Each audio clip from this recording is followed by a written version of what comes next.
Da li je dozvoljeno u ovom vremenu dužu bradu i kratke pantalone, neki... Ima neko govori to mu vremenu ne treba.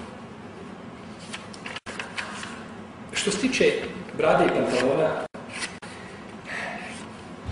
pazite, nema razilaženja među učenjacima ehlu sunnata wal džemata da je brada od vjere i da se nije dozvoljeno nikome ismijavati bradu.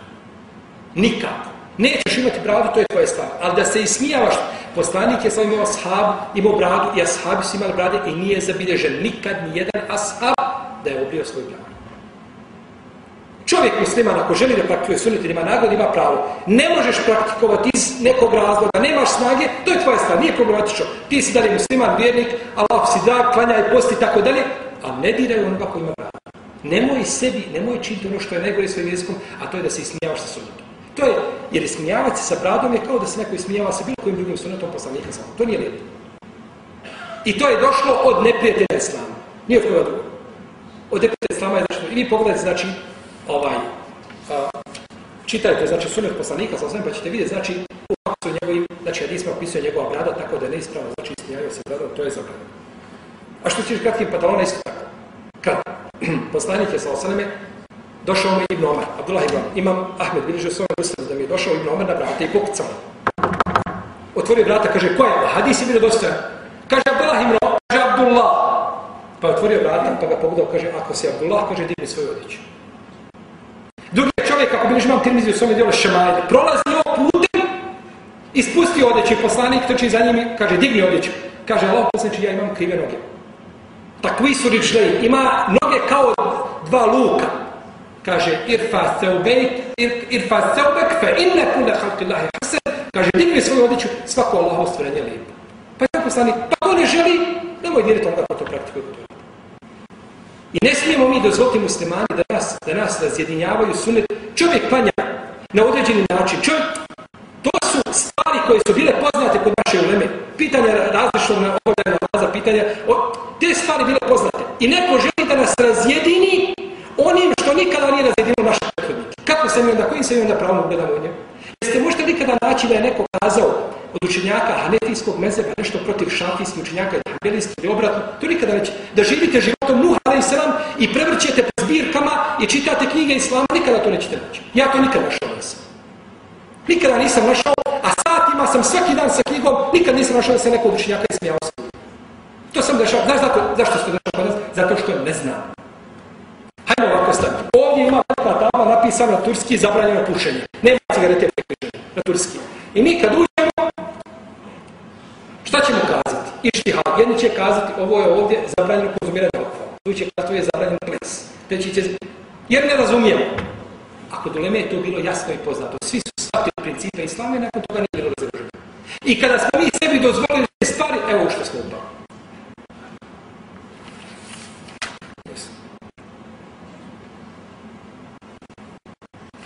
Isto pitanje. Jeste ću na isti kalup, pa neću ponavljati.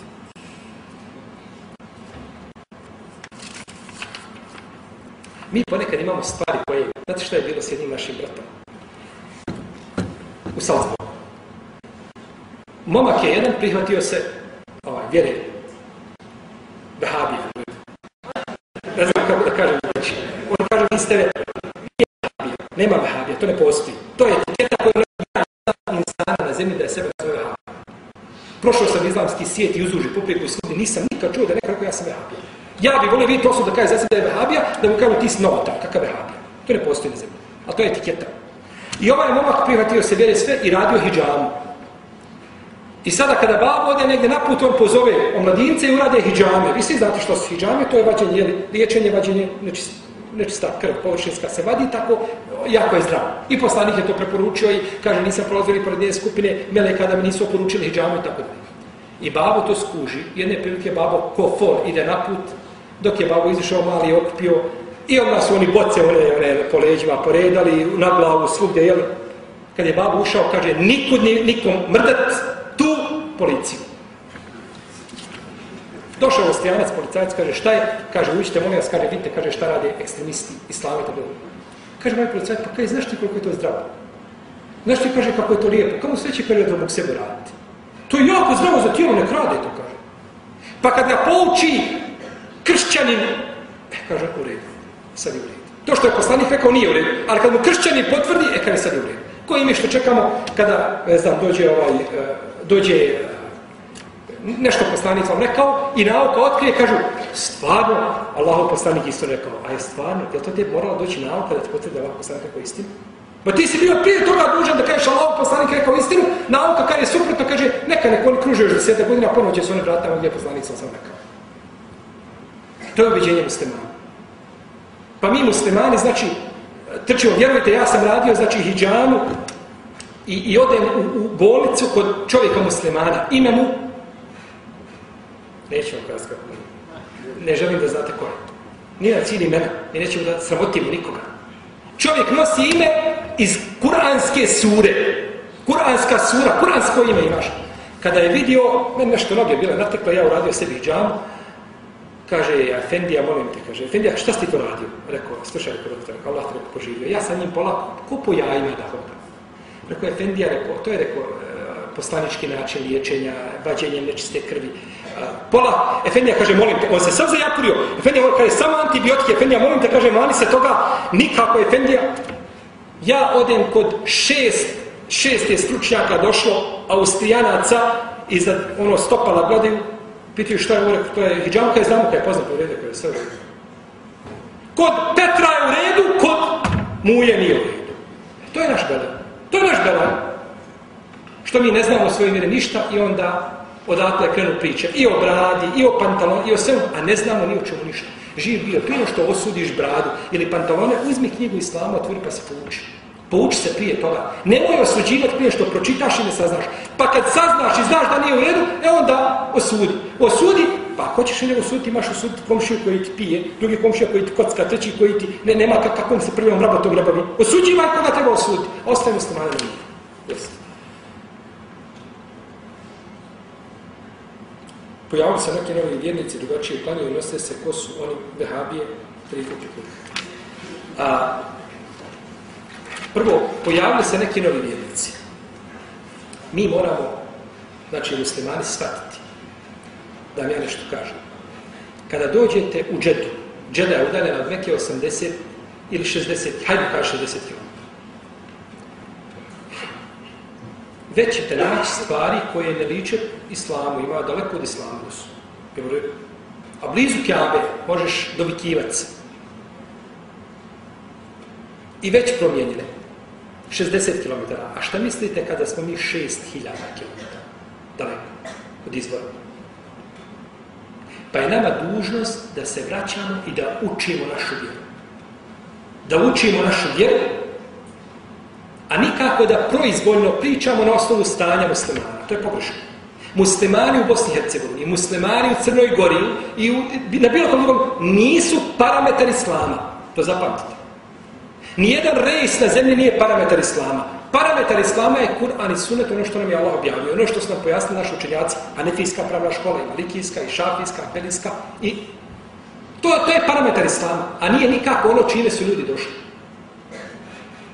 Pa je nama dužnost da učimo vjeru sa izvora, a ne da budemo priučeni učenjaci nekakvi i gledajući posmatraju stanje muslimana da kažemo vallahi ovo ne liči, ovo ne graniči sa zdravim razumom, ovo nije ovako ili onako. Ove su stvari, znači, sastavni dio vjere, načini klanjanja se razlikuju i to je poznato. U redu, ja o ovome kažem ovome našem bratu ili sestri koji su postavili ovo pitanje. Odeš na hadž, odem na hadž. Pored tebe stoji s jedne strane Pakistanac i Indijac iz Bangladeša. Sa lijeve strane stoji, ne znam, iz Brazila, iz Amerike, iz Holandije, došli muslimani. Njih 9, svi različito klanjaju. Svi 9, nikakvih problema nema. Moj brat je završio fakultet u Medini. Šerijetski. I on klanja različito od mene. Da klanjamo isto. Nikada to nije pređeno napravo problem. Nikakvih problema nema. Došao od poslanika sa jedno i drugo, može se i ovako. I čini se. I dalje bratstvo među ljudima ostaje. I mi smo, znači, došli u saf, stali rame uz rame, jedan uz drugoga stali i gledamo koliko se je ko raskoračio, a ne gledamo na naše komšije koje nikad la ilaha illallah nisu kazali, nikad Allahumma seždu pali nisu.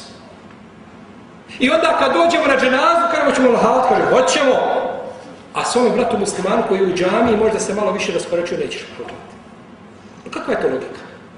I za kakvom se logikom mi muslimani povodi? To je luksuz za nas koji se ne smijemo dozvoliti. U svakom slučaju, pitanje vehabizma priča za sebe i te, tog pauka koji je ubačen među muslimane da rasturi, kaže muslimane, naše tijelo, a muslimani poput vas ne bi smjeli dozvoliti sebi da padnu pod utjecaj, znači oni koji žele da razbiju muslimane. Muslimani su jedno tijelo i moraju kao takvi biti, uzvišeni Allah. Da. Kuranski imperativ je da budu jedinstveni, kakvi god da bili. A da uzvišeni Allah nije htio nas učinio kao glinene golubove, da budemo svi isti na jedan kalup i svi istog izgleda. Stvoreno se različite i nema nikakve smetnje, znači da je u određenim ibadetima budemo različiti. U protivnom kažem, šta je problem kada naše hadžije odu i klanjaju u Siriji dole, iza Šafija, po Jordanu klanjaju iza Šafija, podu u Saudijskoj Arabiji klanjaju iza Hanbelija, nikakav problem nema. Pa imam dole, uči kažu svi amin na glas, nikakvih problema nema. A ako se negdje u džami izgovori amin na glas, od toga se želi napraviti problem i žele se... To je neispravno shvatanje islama. Nisu nas tako nas Ebu Hanife nije poučio. A Ebu Hanife je prvak ovoga umeta. Nije nas tako poučio. Nego kada bi došao imam Šafija na kabur Ebu Hanife, klanjao bi vitr kako je Ebu Hanife klanjao. Pa su se poštivali i nije ništa dobro znači u pitanju njehovog bratstva. Molim Allaha za da nas upute na pravi put, da se učvrsti na istini, da poveća ljubav i nama i da ujedini naše srca, naš svakoga Allah, da wa sallallahu alaihi wa Muhammedu wa ala alihi wa sallam.